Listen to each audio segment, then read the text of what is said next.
Assalamualaikum warahmatullahi wabarakatuh. Perkenalkan, nama saya Hani Alifa dengan NIM 4110172200002 dan tempat saya.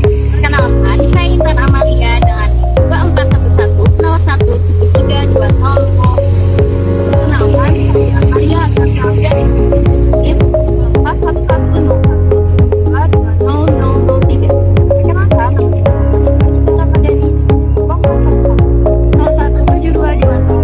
nama saya kelompok 11 analisis publik kriteria. Kami akan menganalisis alternatif kos putri pendidikan dari kampus di Banjar berdasarkan dengan kriteria yang telah kami tentukan. Dalam dunia perkuliahan, terutama bagi mahasiswa rantau, memilih tempat tinggal yang tepat menjadi salah satu faktor penting yang berpengaruh terhadap kenyamanan hidup dan kelancaran studi. Di Banjarbaru, khususnya di sekitar kampus Universitas Lambung Mangkurat, terdapat berbagai pilihan kos putri dengan karakteristik yang berbeda-beda. Kami memilih 5 kos putri di sekitar kampus ULM Banjarbaru sebagai alternatif berdasarkan 5 kriteria penimbang dalam analisis keputusan. Kos putri yang kami jadikan alternatif antara lain Kos Sarasvati,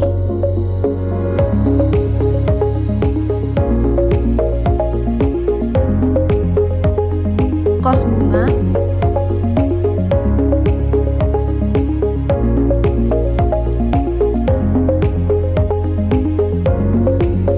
Kos Violet,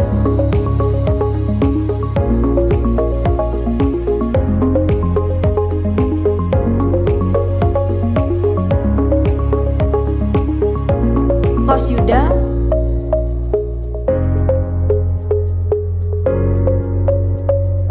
serta Kos Kiki.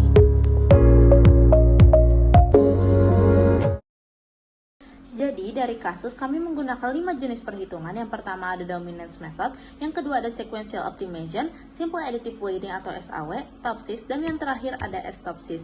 Berdasarkan dari data yang kami dapatkan, kami mendapatkan 5 jenis alternatif, yaitu Kos Sarasvati, Kos Bunga, Kos Violet, Kos Yuda, dan Kos Kiki. Berdasarkan kriteria yang kami akan perhatikan, ada terbagi menjadi 5, dan terbagi lagi menjadi 2 tipe, yaitu dari tipe benefit sendiri ada fasilitas, kenyamanan, dan keamanan, dan untuk tipe cost yaitu ada jarak dan harga.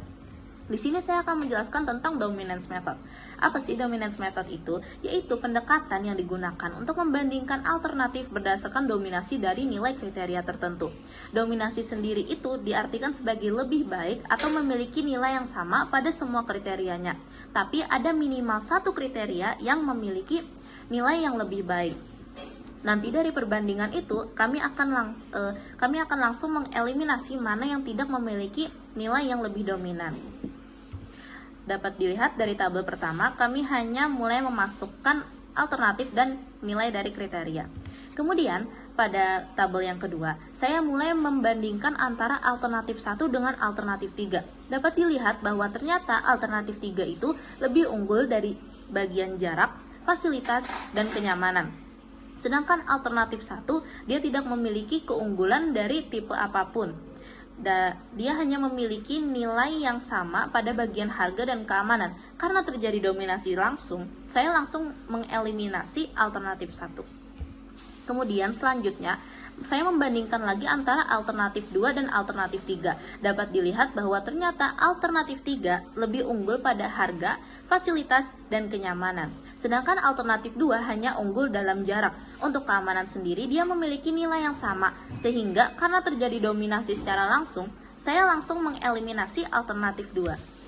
Kemudian selanjutnya, saya membandingkan lagi antara alternatif 3 dengan alternatif 4. Ternyata alternatif 4 itu lebih unggul dalam harga dan jarak. Sedangkan alternatif 3 hanya unggul dalam fasilitas. Untuk kenyamanan dan keamanan sendiri, dia memiliki nilai yang sama. Karena terjadi dominasi secara langsung, saya akan langsung mengeliminasi alternatif 3. Kemudian yang terakhir, ada tersisa alternatif 4 dan alternatif 5. Dapat dilihat, dia memiliki harga dan fasilitas yang nilainya sama. Tetapi, alternatif 4 lebih unggul pada bagian jarak dan kenyamanan. Sedangkan alternatif 5 hanya unggul dalam bagian keamanan. Karena terjadi dominasi secara langsung lagi, saya mengeliminasi alternatif 5. Dan dapat dilihat bahwa hasil akhir ternyata alternatif 4 itu adalah pilihan yang terbaik, atau alternatif 4 itu adalah kos Yuda. Karena dia memiliki harga, jarak, fasilitas, dan kenyamanan yang dibandingkan yang lain itu lebih baik. Kemudian saya akan menjelaskan tentang sequential optimization. Apa sih itu? Pendekatan yang digunakan untuk membandingkan alternatif berdasarkan urutan kriteria yang lebih penting. Kriteria pertama yang dianggap penting, kemudian menghapus alternatif dengan nilai terendah, sehingga mendapatkan hasil alternatif akhir. Dan tingkat kepentingan kriteria yang saya gunakan, yang pertama, saya akan memperhatikan harganya dulu, kemudian jarak, fasilitas, kenyamanan, dan yang terakhir adalah keamanan. Pada tabel pertama dapat dilihat bahwa di bagian kriteria harga, ternyata alternatif 2 atau kos bunga itu memiliki harga yang paling tinggi dibandingkan alternatif lain, sehingga saya langsung mengeliminasi alternatif 2. Kemudian pada kriteria jarak dapat dilihat bahwa ternyata alternatif 1 itu memiliki jarak yang paling jauh dibandingkan alternatif lain, sehingga seperti sebelumnya saya akan langsung mengeliminasi alternatif 1. Kemudian pada bagian fasilitas, ternyata alternatif 4 dan alternatif 5 itu memiliki nilai yang sama, dan dia hanya memiliki nilai yang lebih rendah sedikit dibandingkan alternatif 3. Karena dari itu, dapat dipertimbangkan lagi dengan memperhatikan nilai kriteria yang selanjutnya. Jadi di sini saya tidak langsung melakukan eliminasi antar 3 kos tersebut. Kemudian pada bagian tipe kenyamanan dapat dilihat bahwa ternyata alternatif 5 itu memiliki nilai yang paling rendah, sehingga saya langsung mengeliminasi lagi. Dan yang terakhir hanya tersisa alternatif 3 dan alternatif 4. Dapat dilihat dari tipe kriteria keamanannya ternyata memiliki nilai yang sama.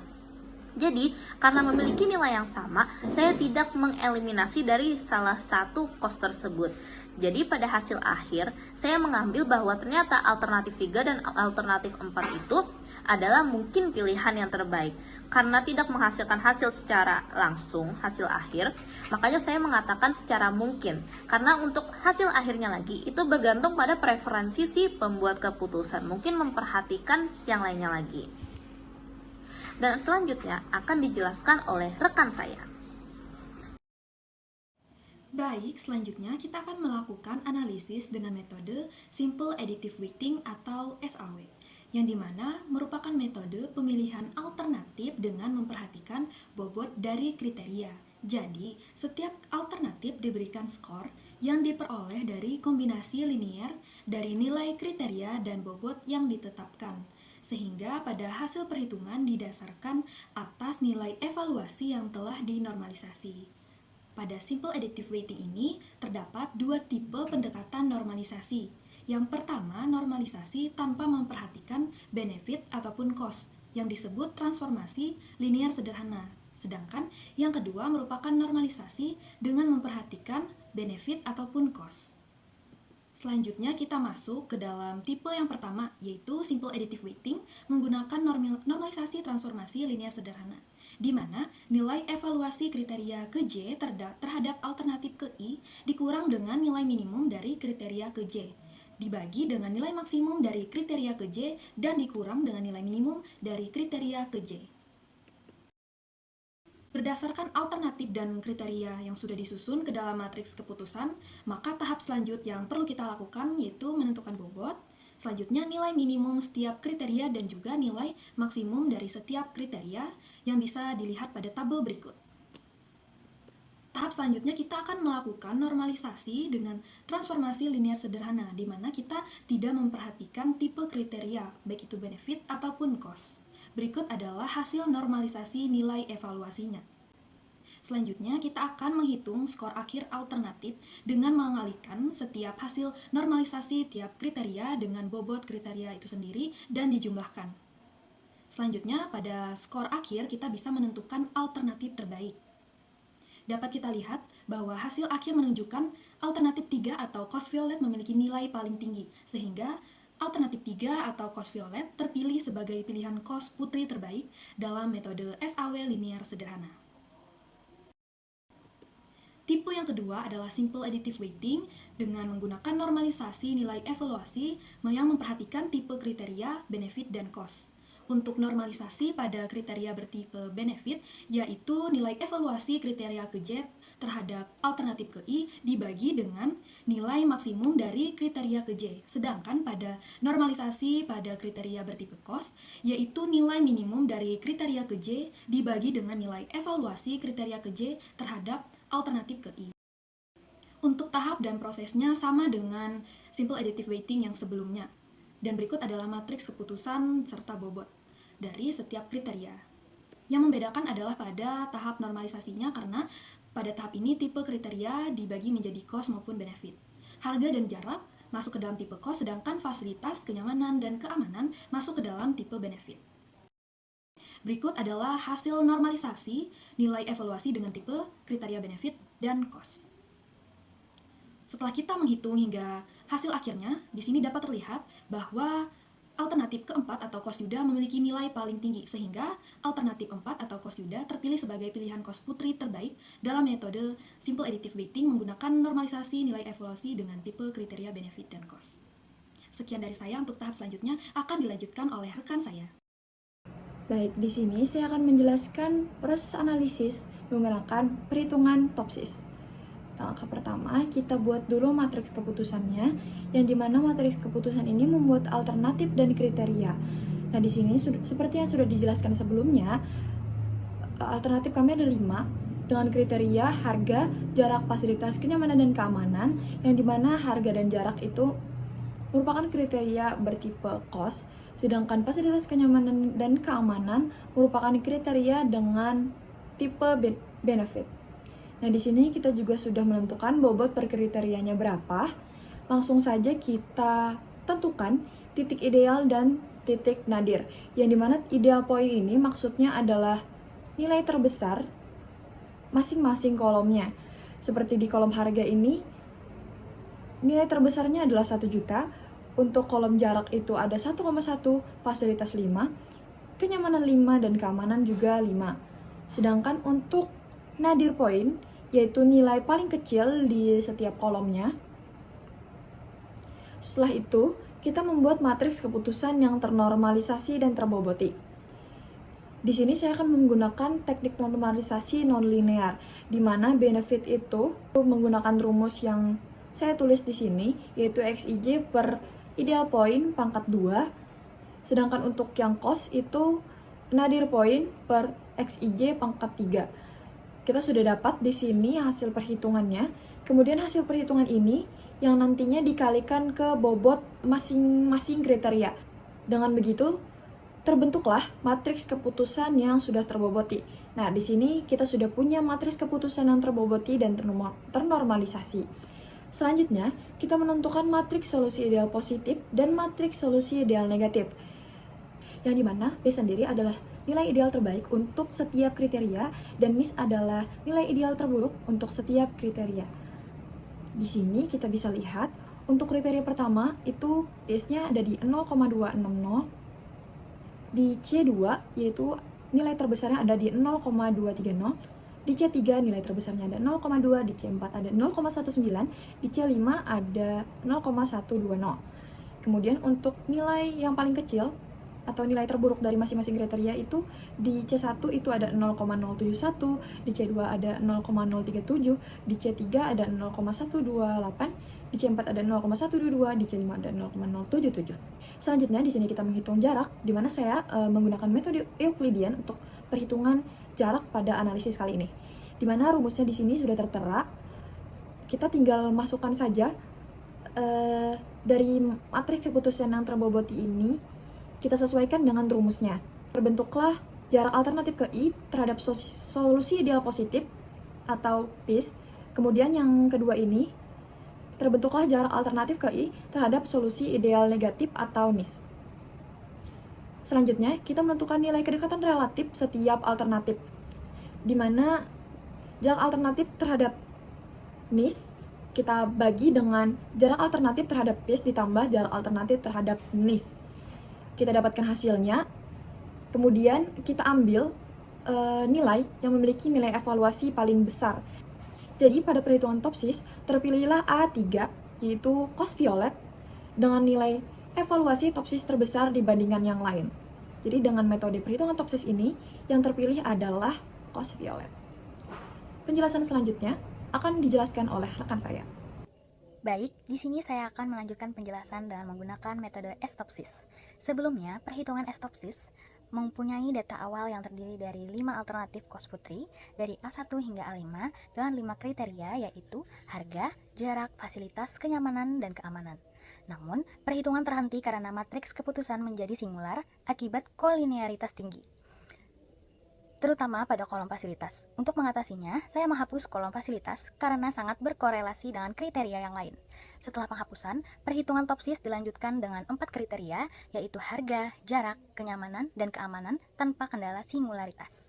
Setelah menghapus satu kriteria ini, saya melanjutkan perhitungan dengan adanya 11 step. Untuk step pertama yaitu menyusun data alternatif dan kriteria. Di sini saya membuat matriks keputusan berisi data alternatif dan kriteria, lalu memberi nama pada baris dan kolom. Di sini saya misalkan untuk matriks keputusan dengan menggunakan sintak matriks vektor dengan n row 5, n col 4, b row true, yang dimana artinya adalah membentuk matriks 5x4 dari data yang diinput baris per baris.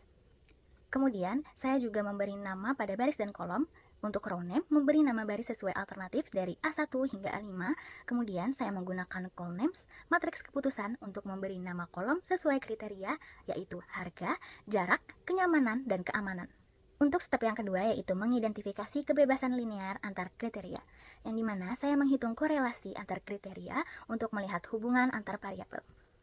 Di sini saya menggunakan sintaks score dan memanggil matriks keputusan untuk menghitung koefisien korelasi Pearson antar kolom dalam matriks. Kemudian saya menghitung nilai eigen dari matriks korelasi dengan menggunakan eigen as matriks, lalu memanggil matriks keputusannya, yang dimana saya menggunakan eigen di sini sebagai untuk mengambil hanya nilai eigen dari dekomposisi eigen, lalu mengubah hasil menjadi bentuk matriks. Step ketiga yaitu menentukan bobot kriteria. Di sini saya memberikan bobot proporsional kepada setiap kriteria. Di sini saya mengalihkan bobot awal dengan faktor penyesuaian yaitu 1/0.80 supaya bobot total menjadi 100%. Step keempat yaitu membentuk matriks keputusan terbobot.